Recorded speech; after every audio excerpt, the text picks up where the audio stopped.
Alright, what's up, B.O.S. Steel? Today we're reviewing the Viking press attachment. The Viking press attachment from B.O.S. Steel attaches to any standard 2-inch Olympic bar.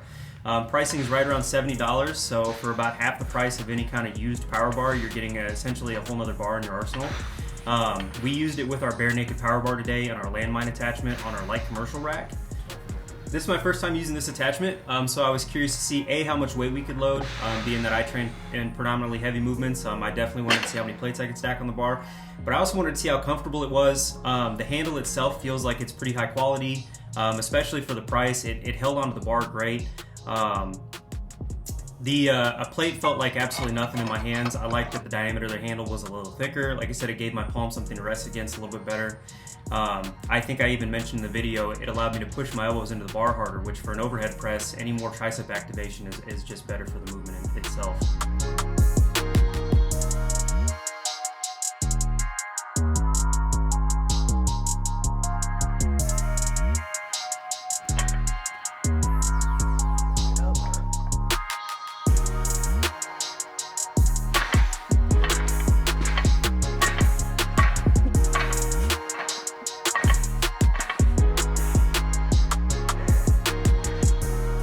It's nice that this is adjustable on the bar, especially with the sleeve, because you could get closer to the plate, and I'm sure it would be probably 5 times harder with, 2-3 plates on here. I feel like I have a pretty good lever being this far out on the bar.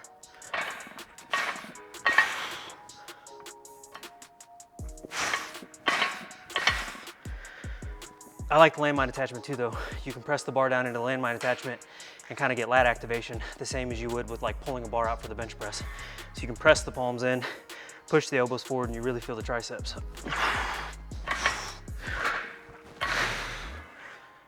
And the grip of the handles too. The width of the handles, coming from someone who's had a bicep tear and bicep surgery, feels great on my elbows.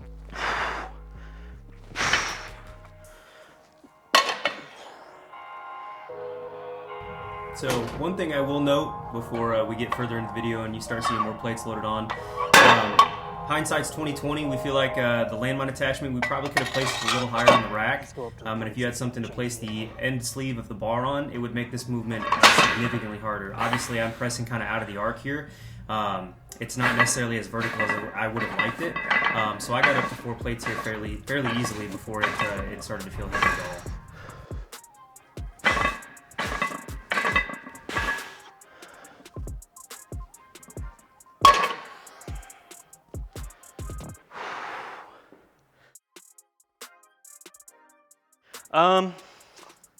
A little bit, not as much as I thought. I definitely think once you, especially for the stronger guys out there, stronger men and women who can crank 3-4 plates plus, it'll make a difference.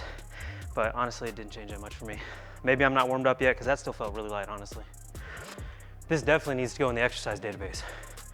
This will be a tricep builder for sure. Because that's all I feel it in is right here and right here. Outside of the elbow and long head. So once I got up to 3 plates, I did start to notice that the bar had a little bit of whip, especially sitting in the landmine attachment. I think part of that was because of how low the landmine attachment was. Like I said, when I was locking out, I was standing the bar really vertical. That moderate amount of whip in the bar is nothing to be concerned about. It's not nearly as much as, say, a 600-700 pound deadlift on it. No, it actually feels super sturdy, especially in the landmine attachment. I will say, if you had a tendency to lean back, the bar does want to kind of slide back on the landmine. So if you wear heeled shoes, you might want to stagger your stance a little bit. And also just making sure you're being aware where your core's at. Bracing effectively and properly before you start your press, even before you start your clean. Treat it just like a deadlift from the bottom. It's the exact same as a conventional deadlift, more so like a stiff leg conventional, but you want to brace all in the same pattern. So. Definitely underestimated myself.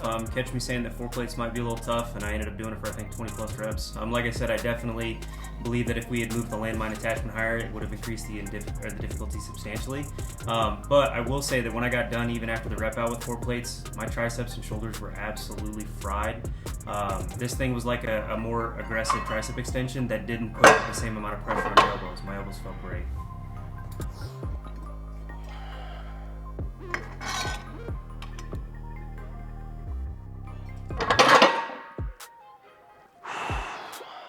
curious how the chalk is gonna feel on these handles too. It feels like the type of steel that was used, chalk isn't gonna cake up on it. And it doesn't have super aggressive knurling, obviously, which some people might not like. But like I said, I find that it makes the press a lot smoother, especially on reps. Since this bar doesn't move and there's no rotation in the handles, it allows your palm to slide over naturally instead of being basically sandpaper, you know, against your palm while you're pressing the entire time.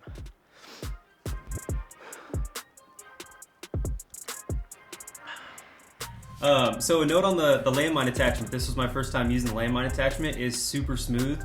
It was definitely great for the Viking press to use this handle. I will say that I wish they added a pin for the sleeve so that the bar, when it slides down into the landmine, would be a little bit more secure. But once the weights were at my shoulder, I was golden.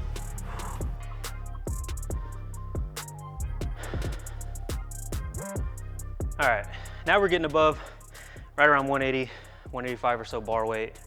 I'm not sure with the sleeve and being, you know, in the landmine attachment how that calculates, but at least in just true plate weight, we're at 180. So right here, we'll see how the B.O.S power bar, the bare naked bar is gonna stand up to it. I'm confident in the handles, they've felt great.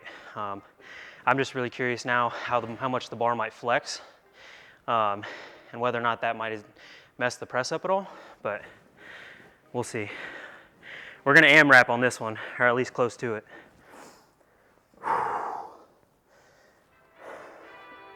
One of the big keys too, most people forget, especially using an implement with fatter handles, is squeeze the bar all the same. And the tighter you squeeze these handles, the better off you're gonna be during your press. And like I said, the more back activation and tricep activation you're gonna have too.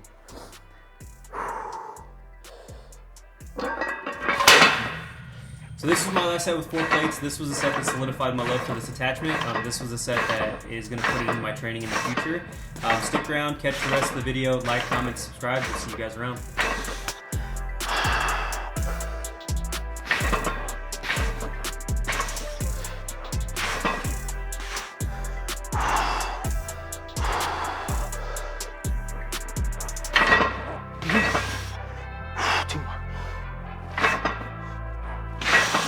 Two more.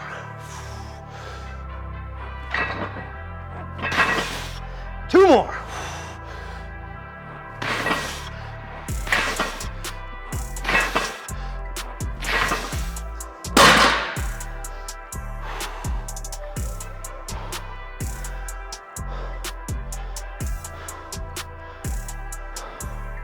Albeit a little tough to speak, I definitely give the Viking press attachment a 10 out of 10. Up until now, I've done mostly home rig setups. This changes it completely. Obviously, I was able to get a pretty high output on that set, at least for me. And most importantly, my elbow feels great. I actually feel like I have kind of a pump in my bicep right now.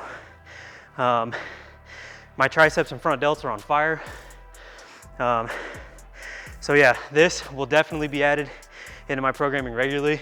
And I'm definitely gonna push and see what I can do weight-wise, knowing how nice the handles are. And the B.O.S power bar stood up perfectly. Being the nerd that I am, I'm even more curious to see what 5-6 plates would look like on this, but I don't think I'm quite there yet. But the bar didn't bend at all. It didn't have a lot of reflex in it at the bottom of the press. So all in all, it's 10 out of 10 for me. I love it.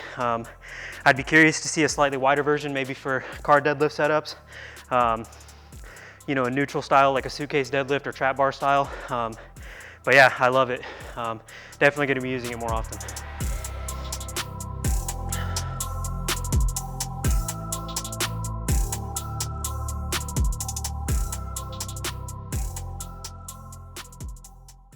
Hey folks, Kayvon here, founder of Bells of Steel. I hope you loved that video. Be sure to click on the link in the description if you want to get those products for your own home gym. Don't forget to smash that like and subscribe button and let the games begin.